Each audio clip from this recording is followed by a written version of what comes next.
जयंती की आज इस गोष्ठी में हमारे पितातुल्य कवि भाई और श्रोतागण सभी को मैं नमन करता हूँ। हरि अनंत हरि कथानंता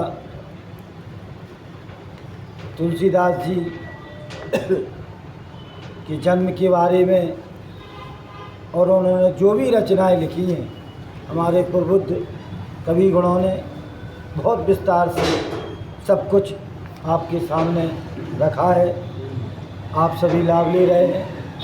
हमारे अंदर इतनी क्षमता तो नहीं है कि मैं उनसे ज़्यादा कुछ आपको दे सकूं, लेकिन इतना ज़रूर आपसे कह रहा हूं कि जब तुलसीदास जी का जन्म हुआ 1554 में, उस समय तुलसीदास अपनी माँ हुलसी के गर्भ में 12 महीने रहे। जब जन्म हुआ उसके बाद उनके मुँह में 32 दांत थे। इस अद्भुत रचना को देखकर हुलसी के मन में ऐसा संताप आया कि किस अमंगल घड़ी में ये पुत्र पैदा हुआ। वो उस पुत्र को अपनी एक चनिया राशि थी उसको देकर मायके चली गई। कुछ समय पश्चात तुलसी का देहांत हो गया। वह बालक दासी के हाथों से धीरे धीरे उस क्षेत्र में पहुंचा जहां पर कुछ लोग बालक खेल रहे थे। प्रभु की कृपा से, शंकर जी के आशीर्वाद से उनको एक नरहरि गुरु मिले। उनके प्रभाव से उस बालक के मुंह से पहला शब्द राम निकला, तो उन्होंने उसका नाम राम बोला रख दिया।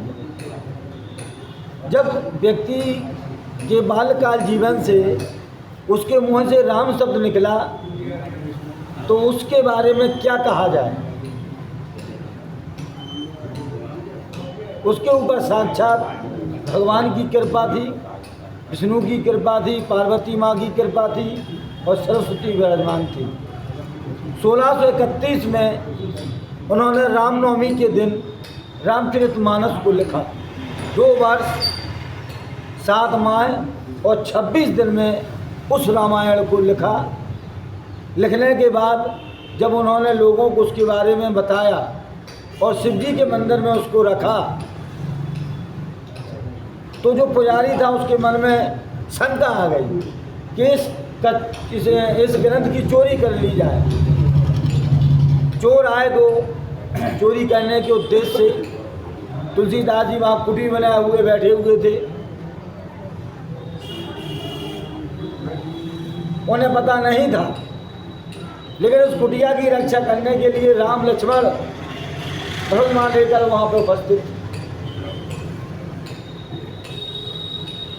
उन चोरों को आभास हुआ कि साक्षात भगवान यहाँ पर इसकी रक्षा कर रहे हैं, तो उनकी आत्मा में परिवर्तन हुआ, सारी मनोदशा बदल गई और वो अच्छे इंसान बन गए और रामायण वहाँ जैसी थी वैसी रखी।